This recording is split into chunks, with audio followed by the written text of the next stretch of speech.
देखिए आज हम 8th क्लास का एक्सरसाइज 9.4 का क्वेश्चन नंबर दूसरे के तीसरे भाग से शुरू करते हैं। गुणनफल ज्ञात करना है a की 2 जमा b गुणा में a जमा b की 2।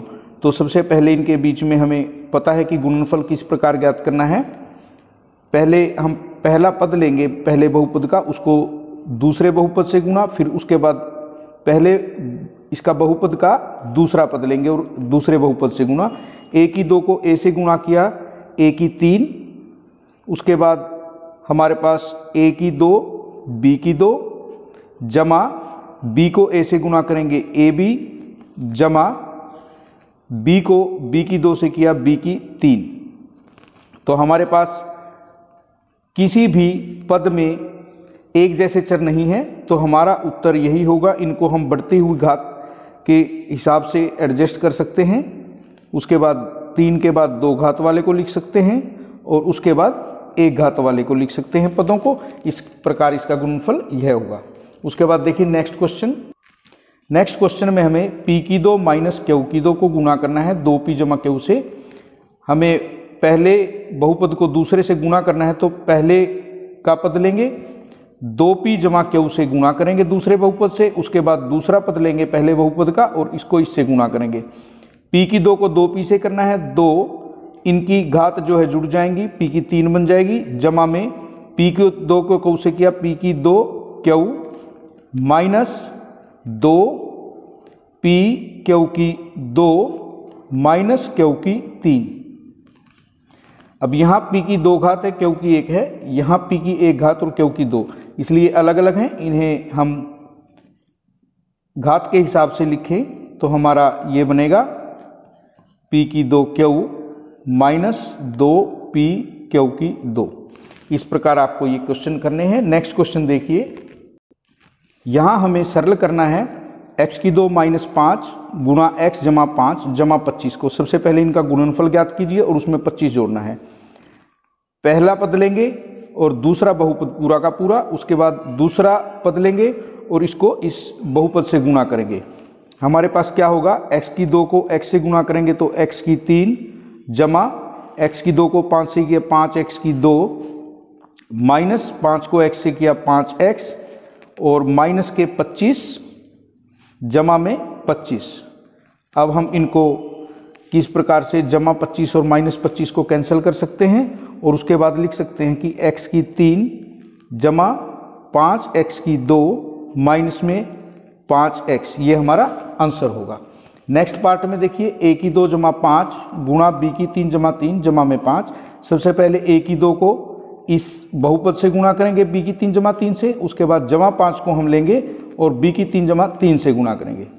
a की 2 b की 3, सबसे पहले मैं इनको गुणा किया, उसके बाद a की 2 को 3 से किया तो 3a की 2 जमा में 5 b की 3 5 दिए 15 जमा में 5। अब हम लिखते हैं a की 2 b की 3 जमा 3a की 2 जमा 5b की 3 15 और 5, इनका योग क्या होगा, 20 होगा। और नेक्स्ट क्वेश्चन में देखिए, नेक्स्ट में हमारे पास है t जमा s की 2 गुणा t की 2 माइनस s। सबसे पहले t को लिया और इस बहुपद से गुणा करेंगे, उसके बाद s की 2 को लेंगे और इस बहुपद से गुणा करेंगे। हमारे पास क्या बनेगा, t को t की 2 से किया तो t की 3 माइनस t को s से किया ts जमा s की 2 और t की 2 करेंगे t की 2 s की 2 माइनस s की 2 को s से किया तो s की 3। अब यहाँ पर t की 3 है, यहाँ ts है, t की 2 s की 2 और माइनस s की 3। हम इसको घात के हिसाब से लगाएं तो t की 3 माइनस s की 3 जमा t की 2 s की 2 माइनस में ts, ये हमारा आंसर होगा।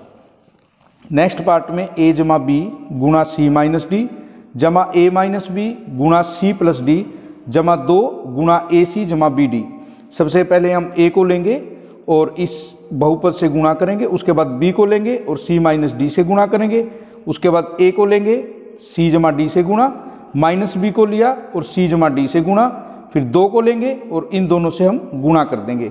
a को से इससे गुणा करेंगे तो हमारे पास देखिए क्या बनेगा, ए को सी से किया ए सी माइनस ए को डी से किया ए डी जमा बी को सी से किया बी सी माइनस बी को डी से किया बी डी जमा ए को सी से किया ए सी जमा ए को डी से किया ए डी माइनस बी को सी से किया बी सी माइनस बी को डी से किया बी डी जमा 2 को ए सी से किया 2 ए सी जमा 2 को बी डी से किया 2 बी डी। अब हम एक जैसे पदों को इकट्ठा करते हैं। ए सी और ए सी इन्हें इकट्ठा कीजिए। ए सी जमा ए सी जमा 2 ए सी। उसके बाद ए डी को लेते हैं, minus A D plus A D minus A D plus A D. B C को लीजिए, जमा B C minus B C. उसके बाद बी डी की बारी, माइनस बी डी और जमा 2 बी डी। यहां पर ए सी जमा 2 ए सी, 2 और 1 3 और 1 4 ए सी हमारा हुआ।